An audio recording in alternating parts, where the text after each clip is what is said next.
एक दिन कुंती ने उस मंत्र की सत्यता की जांच करने के लिए एकांत स्थान पर बैठकर उस मंत्र का जाप करते हुए सूर्य देव का स्मरण किया। उसी क्षण सूर्यदेव वहां प्रकट होकर बोले, देवी मुझे बताओ कि तुम मुझसे किस वस्तु की अभिलाषा करती हो, मैं तुम्हारी अभिलाषा अवश्य पूर्ण करगा।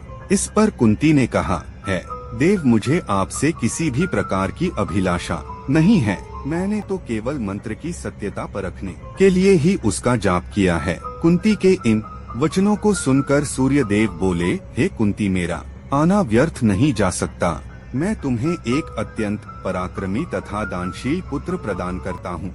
इतना कहकर सूर्य देव अंतर्ध्यान हो गए। कुंती ने लज्जावश यह बात किसी से नहीं कह सकी।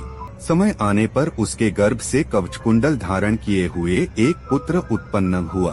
कुंती ने उसे एक मंजूषा में रखकर रात्र बेला में गंगा में बहा दिया। वह बलक बहता हुआ उस स्थान पर पहुंचा जहां पर धृतराष्ट्र का सारथी अधिरथ आपने अश्व को गंगा नदी में जल पिला रहा था। उसकी दृष्टि कवचकुंडल धारी शिशु पर पड़ी। अधिरथ निःसंतान था, इसलिए उसने बालक को अपने छाती से लगा लिया और घर ले जाकर उसे अपने पुत्र के जैसा पालने लगा। उस बालक के कान अति सुंदर थे, इसलिए उसका नाम कर्ण रखा गया। कर्ण गंगाजी में बहता हुआ जा रहा था कि महाराज धृतराष्ट्र के सारथी अधिरथ और उनकी पत्नी राधा ने उसे देखा और उसे गोद ले लिया और उसका लालन पालन करने लगे।